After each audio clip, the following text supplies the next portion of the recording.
आज विभागीय आयुक्त, कलेक्टर, सीईओ, दोन्ही सीपी, एसपी, पीएमआरडीए कमिशनर अशा ह्या सगळ्या ऑफिसरच्या बरोबर मीटिंग घेतली होती. त्याचे 3-4 कारणं होती. एक म्हणजे आपल्याला सगळ्यांना माहिती आहे, यंदाचा गणेशोत्सव आमच्या महायुतीच्या सरकारने राज्य उत्सव म्हणून साजरा करण्याचा निर्णय घेतलेला आहे आणि त्याच्यामुळं या सगळ्याच्या बाबतीमध्ये अधिक आनंदामध्ये, नेहमीच आनंदात होतच असतो, अधिक उत्साहामध्ये सर्व राज्य सरकारची आमची सगळी यंत्रणा त्यामध्ये मनापासून झोकून देऊन काम करणार या पद्धतीनं सगळ्यांच्यावर जबाबदारी सोपवलेली आहे. उदाहरण द्यायचं झालं तर रेल्वे मेट्रोच्या बाबतीमध्ये सकाळी 6 ते रात्री 2 वाजेपर्यंत ती मेट्रो चालू राहील आणि शेवटचा दिवस असेल त्यावेळेस ती पूर्णपणे 24 तास चालू ठेवायचा आमचा निर्णय झालेला आहे. हे सगळं करत असताना त्यामध्ये मेट्रोच्या वतीनं साधारण मानाचे गणपती नागरिक ज्यावेळेस बघायला जातील त्यावेळेस कुठल्या स्टेशनला त्यांनी चढावं आणि कुठं उतरावं आणि उतरल्यानंतर कसं त्यांना त्या गणपती पाहता येतील अशाही प्रकारचं आम्ही मीडियामध्ये पण देणार आहोत आणि आत्ताच त्याच्याबद्दलची चर्चा झाली. सीपी पण त्याबद्दलची पाहणी करतील आणि कायदा सुव्यवस्था व्यवस्थित ठेवण्याच्या दृष्टिकोनातनं त्यामध्ये देखील आम्ही सगळ्यांनी लक्ष घालायचं ठरवलेलं आहे. त्याचबरोबर आज आपली जी काही महत्वाची म्हणजे पुणे ग्रँड चॅलेंज टूर ह्याबद्दल एक दिवस कमी होत चाललेला आहे आणि त्याच्यात पीएमसी, पीसीएमसी, पीएमआरडी, जिल्हा परिषद, पीडब्ल्यूडी अशा अनेक वेगवेगळ्या यंत्रणा ह्यांचं त्याच्यामध्ये काम राहणार आहे. त्याचे रूट वगैरे आम्ही सगळे फिक्स केलेले आहेत. आम्ही आज लोगो देखील त्याच्याबद्दलचा अंतिम केलेला आहे. तो लवकरच तुमच्या सगळ्यांच्या समोर ठेवला जाईल आणि फार विचारांती ह्या सगळ्या गोष्टी केलेल्या आहेत आणि एक सगळं करत असताना त्याची रंगसंगती कशी असली पाहिजे, रोड कसे असले पाहिजे, त्या रोडवर वेगवेगळ्या ठिकाणी स्पीड ब्रेकर ते कशा पद्धतीनं असले पाहिजे असं बरंचसं काम त्याच्यामध्ये आम्ही पाहिलंय, आढावा घेतलाय. पुणे महानगरपालिकेच्या हद्दीमध्ये संपूर्ण काम पुणे महानगरपालिका 30 नोव्हेंबरपर्यंत करेल. पीडब्ल्यूडीच्या एरियामध्ये येणारं काम आमचं पीएमआरडी आणि पीडब्ल्यूडी मिळून ते पण 30 नोव्हेंबरपर्यंत करतील. टेंडरच्या दृष्टिकोनातनं वेळ पडली तर 15 दिवसाची गॅप द्यावी लागते, ती 7 दिवसाची पण देण्याचा निर्णय हा घेतलाय. जसं तुम्हाला आठवत असेल, आता मुंबई हायकोर्टाचं बेंच कोल्हापूरचं काम करताना आमच्याकडं दिवस कमी होते, त्यावेळेस आम्ही काही बाबतीमध्ये त्याच्यामध्ये बदल केलेले होते कामं उरकण्याच्या दृष्टिकोनातनं. तशा प्रकारे कुठला पैसे कुणी कुठं कसे खर्च करायचे अशा सूचना दिलेल्या आहेत. त्याच्यामध्ये पीएमआरडीला साधारण 200 कोटी, आपल्या डीपीसीला जे काही 30-35 कोटी रुपये लागतील ते पीएमसी त्यांचा खर्च करेल, पीसीएमसी त्यांचा खर्च करेल. पोलीस खात्याला पण त्यामध्ये काही आर्थिक मदत लागणार आहे, त्याच्याही बद्दलचं नियोजन आम्ही सगळ्यांनी केलेलं आहे. दर 15 दिवसाला ह्या कामाच्या करता म्हणजे पुणे ग्रँड चॅलेंज टूरच्या बद्दल बसायचा निर्णय देखील आम्ही केलेला आहे. तशा पद्धतीनं मी असेल तर माझ्या अध्यक्षतेखाली ती मीटिंग होईल, मी नसेल तर विभागीय आयुक्त पुलकुंडवार साहेबांच्या अध्यक्षतेखाली ती मीटिंग होईल आणि त्याच्यामध्ये आज सूचना दिलेल्या पुढच्या 15 दिवसात कुणी कुणी काय काय त्याच्याबद्दलची अंमलबजावणी केली अशा प्रकारे त्याचा आढावा घेतला जाईल. कारण आत्ता काय झालंय, वेगवेगळे महत्वाचे सण पण आलेले, म्हणजे गणेशोत्सव आलाय, त्याच्यानंतर नवरात्र उत्सव आहे, नंतर दिवाळी आहे. अशा या सगळ्या असल्यामुळं साहजिकच सुट्ट्या असतात. बऱ्याचदा वेगवेगळे लोक टूरला जातात आणि रजेवर जातात आणि त्याचा कुठलाही फटका या कुठल्या कामाला बसू नये आपल्याला सगळ्यांना माहिती आहे की छत्रपती संभाजीराजे आंतरराष्ट्रीय पुरंदरचा जो विमानतळ प्रकल्प आहे त्याच्या भूसंपादनाच्या बद्दल सातत्याने वेगवेगळ्या प्रकारच्या बातम्या येत आहेत. परंतु राज्य सरकारने आता हा विमानतळ करण्याचा निर्णय घेतलेला आहे आणि पुरंदर तालुक्यातील वनपुरी, उदाचवाडी, कुंभारवळण, एकतपूर, पारगाव, मुंजवडी, खानवडी या गावांच्या मधील एकूण साधारण 1285 हेक्टर जमीन म्हणजे जवळपास 3100 वर काही येईल, 3200 धरा, 3200 एकर जमीन, 32 एकर जमीन आम्ही त्याच्या संदर्भामध्ये 25 ऑगस्टला भूसंपादनाच्या साठी संमतीपत्र सादर करण्याच्या करता आमचे जिल्हाधिकारी त्यांच्या बाकीच्या यंत्रणेला सूचना देऊन त्याची अंमलबजावणी त्या संदर्भातली सुरू करतील. आणि हे काम बरेच दिवस लांबलेलं होतं, त्याला आज पण लोकांचा काहींचा विरोध आहे, परंतु जेवढा चर्चेच्या माध्यमातून तो विरोध कमी करण्याच्या बद्दलचा प्रयत्न प्रशासनाला करता येईल तशा प्रकारचा प्रयत्न आमच्या जिल्हाधिकारी आणि त्यांच्या सगळ्या टीमनी केलेला आहे. काही तिथले संबंधित ज्यांच्या जमिनी जाणार होते त्यांनी वेगवेगळ्या राजकीय नेत्यांना भेटत होते, वेगवेगळ्या राजकीय पक्षांना भेटत होते. त्यांनी पण काहींनी मुख्यमंत्र्यांशी संपर्क साधला, काहींनी माझ्याशी संपर्क साधला आणि आम्ही त्याच्यामध्ये शेवटी त्यांना सांगितलं की बाबांनो, खऱ्या अर्थाने पुणे, पिंपरी चिंचवड आणि कोल्हापूर, सातारा, सांगली, सोलापूर ह्या सगळ्या भागाला जरा मुंबई व्यतिरिक्त, नवी मुंबई व्यतिरिक्त एक आंतरराष्ट्रीय विमानतळाची गरज आहे. ज्या पद्धतीनं आपल्या इथली प्रवाशांची संख्या वाढती ते बघता आपल्याला हे करणं गरजेचं आहे. आम्हाला कळतंय की तुम्हाला ते सहन होत नाही किंवा तुमच्या बापदाद्यांनी ठेवलेल्या जमिनी या द्याव्या लागतात. ह्याच्यामध्ये आता जो काही 32 एकराचा आम्ही ॲक्विजिशन करतोय त्याच्यामध्ये कुठलंही गाव म्हणजे गावठाण हे त्याच्यामध्ये जात नाहीये. पण काहींची त्या 32 एकरामध्ये घरं, इंडिव्हिज्युअल काही आमच्या ग्रामीण भागात वस्ती करून राहणारे लोक असतात, तसं काही होतंय, त्यांचं जातंय, परंतु त्याला योग्य पद्धतीनं मोबदला देण्याच्याबद्दल आम्ही कारवाई करणार आहोत. या साधारण मला वाटतं या 2-3च होत्या ना. हां, 100 दिवसांचं काय ते आता नाही, तो नंतर 11 वाजता. राज्यभरातल्या पावसाच्या संदर्भामध्ये मी सकाळी MKDCच्या ईडींना बोलवलेलं होतं. आपल्या पश्चिम महाराष्ट्रापुरतं बोलायचं झालं तर फक्त माणिकडोह ह्या धरणामध्ये पाणी कमी आहे, कारण माणिकडोहला कॅचमेंट एरियाच मुळात कमी आहे. म्हणून आपल्याला आठवत असेल की बाबा त्याला टनेल काढून डिंब्याचं ओव्हरफ्लोचं पाणी तिकडं आपल्याला सोडता येईल का, अशा प्रकारचा सर्वे झालेला आहे. त्याबद्दल वेगवेगळ्या संबंधित लोकप्रतिनिधींची वेगवेगळी मतं आहेत, त्याच्यातनं मार्ग काढायचा प्रयत्न आम्ही करतोय. पण बाकीची सगळी धरणं भरलेली आहेत. त्यामध्ये अतिशय बारकाईनं लक्ष ठेवून आम्ही आहोत.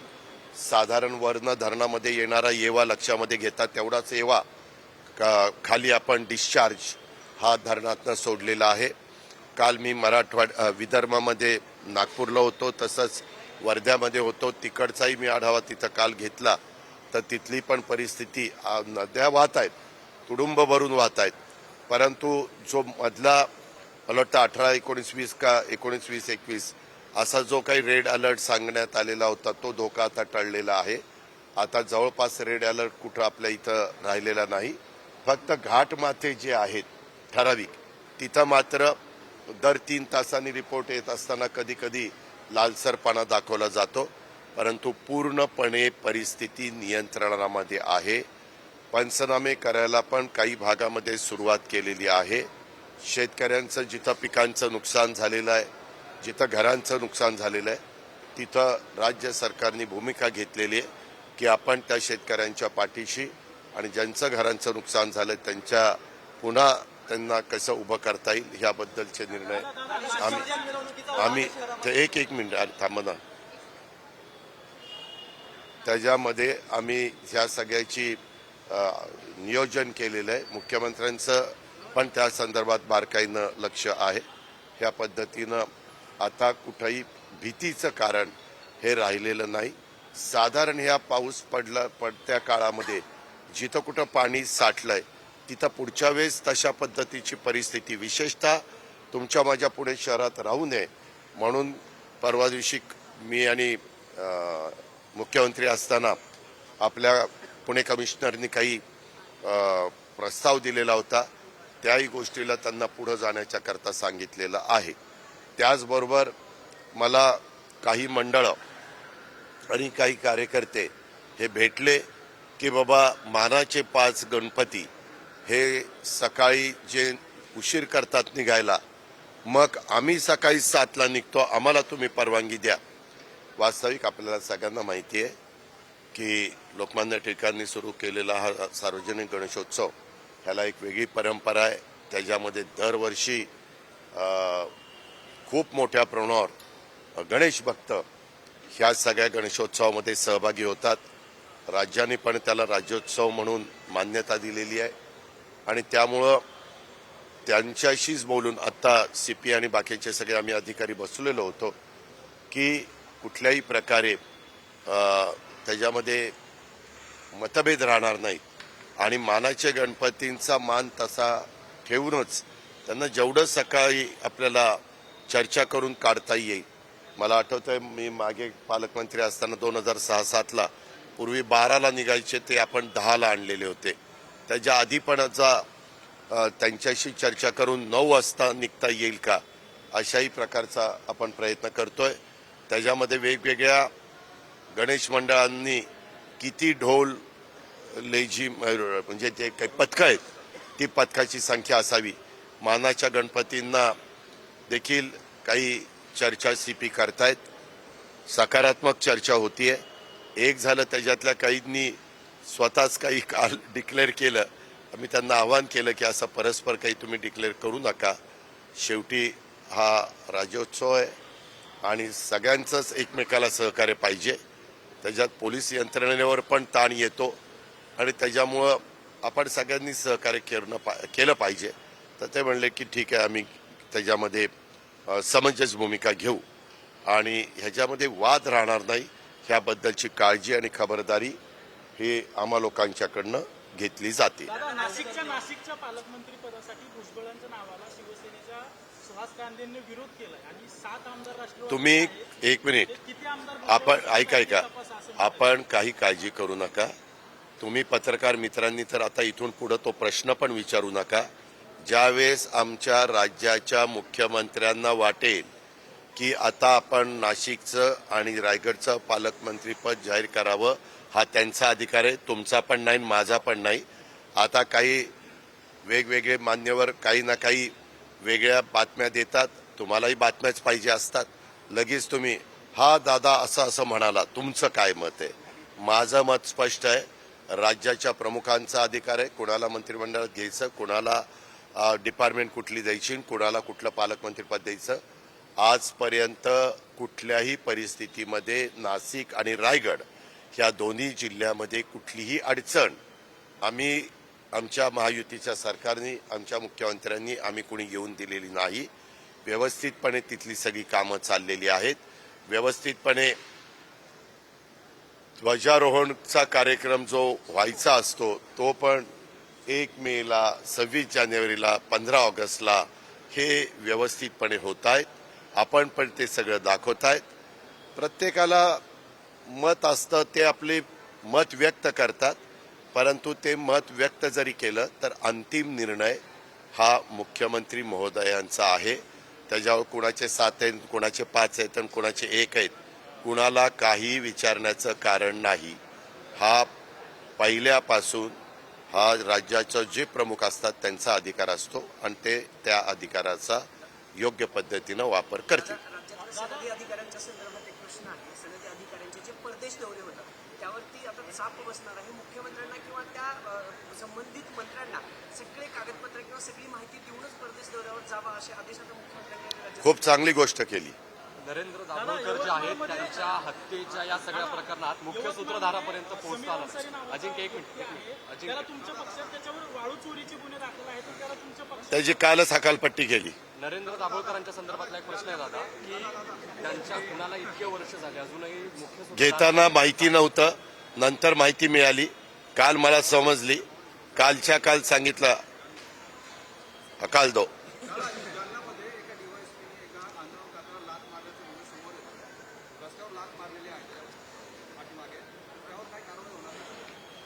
यामध्ये जे काही आमच्या पोलिसांची नियमावली ठरलेली आहे त्या पद्धतीनं कार्यवाही होईल. वास्तविक असं कधी कुणावरही लात मारायची नसते, कायदा कुणी हातात घ्यायचा नसतो. कायदाची अंमलबजावणी करण्याची जबाबदारी ज्या यंत्रणेची असती त्या यंत्रणेने पण माणुसकीला धरून काम केलं पाहिजे अशी आमच्या सरकारची भूमिका आहे. वाहतूक कोंडीच्या संदर्भात सायबर रोडच्या पुलाचं उद्घाटन तुम्ही केलं होतं पण पुढचा टप्पा काही उघडा झालेला नाही. पुढचा टप्पा देखील लवकर करण्याच्या बद्दलच्या सूचना. काय होतं यावेळेस पावसामुळं गर्दीमुळं सगळीकडे ट्रॅफिक जास्त काही थांबवता येत नाही. आम्ही जसं जसं एक एक फ्लायओव्हर क्लिअर होत आहेत तसं तसं उद्घाटन त्या ठिकाणी घेतोय आणि लोकांना त्रास कसा कमी होईल ते प्रयत्न आम्ही करतोय. आज पण जिथं मेट्रो म्हणजे टाटाकडे दिलेलं हिंजवडी टू शिवाजीनगर काम असेल किंवा आपलं हर्डीकर बघतात ते काम असेल, त्या दोघांना म्हणजे मसेंदा आणि हर्डीकरांना पण सूचना केल्या की आपण त्या बाबतीमध्ये त्यांचा कुठं काही राडारोडा पडला असेल, डिवायडर पडले असेल, त्यांनी जागा जास्त व्यापली असेल तर ती ताबडतोब उद्याच्या 27 तारखेचे गणरायाचं आगमन व्हायच्या आत हे सगळं बाजूला करा. तिथं डागडुजी करायची असेल, खड्डे वगैरे पडलेले असतील तर ते पण बुजून घ्या. अशा प्रकारच्या स्पष्ट सूचना आत्ताच्या मीटिंगमध्ये आम्ही जी मगापासून जी मीटिंग केली 9:30 ते 11:30 पर्यंत ह्या 2 तासाच्या मीटिंगमध्ये या सगळ्या सूचना देण्यात आलेल्या आहेत.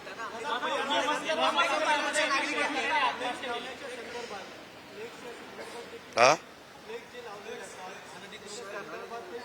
तुम्ही आता बोलण्याच्या ऐवजी त्याची अंमल म्हणजे फ्लेक्स ज्यावेळेस दिसणार नाही त्यावेळेस मी ह्याचं उत्तर देईन. बारामतीत त्याबद्दलचा निर्णय घेतला आणि तिथं बऱ्यापैकी परिस्थिती सुधारलेली आहे. तशा पद्धतीनं इथं पण पुणे आणि पिंपरी चिंचवडला सूचना दिलेल्या आहेत. त्याच्यामध्ये हायकोर्टांनी जे काही आदेश दिलेले आहेत त्या आदेशाचा पण आधार घ्यावा अशा प्रकारच्या सूचना. आणि पोलीस यंत्रणेने पण सांगितलं CP पुणे, CP पिंपरी चिंचवड आणि पुणे ग्रामीण SP की आम्ही त्या संदर्भामध्ये पूर्णपणे सहकार्य करायला तयार आहोत. त्याच्यामध्ये हेही सांगितलं की जर यदा कदाचित अजित पवार जरी राज्याचा उपमुख्यमंत्री असला आणि या जिल्ह्याचा पालकमंत्री असला आणि त्याच्या स्वागताचे बोर्ड अनधिकृत ठिकाणी लावलेले असतील, जिथं तुम्हाला बोर्ड लावण्याचा अधिकार नाही अशा ठिकाणी लावून आमच्या नागरिकांना त्याच्यातनं त्रास होत असेल, एकंदरीत शहर बकालपणा त्याच्यामध्ये येत असेल तर हे ताबडतोब हटवायचं. त्याच्यामध्ये ज्यांचे मंडप असतील त्या मंडपवाल्याला पण आम्ही आता त्याच्याबद्दलची हे काढतोय, माहिती देतोय. तुम्ही पण मीडियानी सगळीकडे फिरवा की बाबा अशा अशा पद्धतीचा निर्णय झालेला आहे आणि सगळे मिळून आपला पुणे, पिंपरी चिंचवड आणि आपला सगळा परिसर चांगला ठेवायचा, स्वच्छ ठेवायचा आणि जिथं ऑथेंटिक जागा ठरलेल्या आहेत त्या ठिकाणी त्यांनी ते काय लावायचं ते लावावं. तो जाहिरात करण्याचा त्यांना तिथं अधिकार आहे. पण बाकीच्या ठिकाणी मात्र कुणी महत्त्वाचे लोक यायचे म्हटले की त्यांच्या नावाचे बोर्ड लावणं किंवा महापुरुषांच्या जयंत्या आल्यानंतर त्यांच्या नावानी बोर्ड लावणं हा उत्साह त्यांचा आम्ही समजू शकतो. पण त्याच्यातून कधी कधी बोर्ड चुकीच्या पद्धतीनं लागला तर ॲक्सिडेंट होण्याची पण शक्यता असते. ह्या पण बाबी आपण लक्षात घेतो. कडुले गावातील बाबासाहेब सरोदे नावाच्या शेतकऱ्यांनी कर्जबाजारीपणाला कंटाळून आत्महत्या केली. आत्महत्या करण्यापूर्वी व्हिडिओ रेकॉर्ड करून व्हायरल केला शेतकऱ्यांनी. कुठे? आम्ही सातत्याने सर्वांना सांगतोय की आम्ही तुम्हाला 0% व्याजाने पीक कर्ज देतोय. आम्ही तुम्हाला आता 12,000 रुपये वर्षाला केंद्र सरकार राज्य सरकार देत आहे. 3, 5, 7.5 हॉर्सपॉवरच्या वीज बिल माफ करून 20,000 कोटीचा भार राज्य सरकारने आमच्या बळीराजाला मदत करण्याच्या दृष्टिकोनातून घेतलेला आहे. 45,000 कोटीचा भार लाडक्या बहिणींच्या निमित्तानं, त्या लाडक्या बहिणींमध्ये अनेक बहिणी ह्या आमच्या लहान शेतकऱ्यांच्या घरातले असतात, त्याच्यामुळे त्यांना पण तिथं मदत होते. अशा वेगवेगळ्या पद्धतीनं मदत करण्याचं काम आमचं चाललेलं आहे. अशा वेळेस इथपर्यंत आत्महत्या करेपर्यंत टोकाचं पाऊल कुठल्याच शेतकऱ्यांनी किंवा बळीराजांनी उचलू नये. आज श्रावणातला बैलपोळा आहे. आपल्या शेतकऱ्यांचा, मी पण शेतकरी आहे, आपल्या शेतकऱ्यांच्या दृष्टीनं आजचा बैलपोळाचा दिवस हा अतिशय आनंदाचा महत्त्वाचा असतो आणि आपण साजरा करतो. काही जण भाद्रपदातला बैलपोळा साजरा करतात. माझ्याकडं वर्षानुवर्ष आमच्या भागात आम्ही लोक भाद्रपदातला बैलपोळा साजरा करतो. त्याच्यामुळं श्रावणातल्याही आजच्या बैलपोळ्याला आणि भाद्रपदातल्याही बैलपोळ्याला मी शुभेच्छा देतो. आणि आपण जी काही बाब सांगितलेली आहे ती काय नक्की वस्तुस्थिती झाली तेही माहिती ही पोलीस यंत्रणेकडनं मी घेईन. पुणे जिल्ह्यातल्या 11 पर्यटन स्थळांवर आपण काही ऑनलाईन बुकिंग किंवा सोशल आम्ही पर्यटनाचा एकंदरीत पुण्यामध्ये पर्यटन वाढण्याच्या दृष्टिकोनातनं काही कार्यक्रम हातामध्ये घेतलेले आहेत आणि त्या कार्यक्रमाला आम्ही सुरुवात केलेली आहे. तुम्हाला टप्प्याटप्प्याने त्याच्याबद्दलची सगळी माहिती मिळत राहील.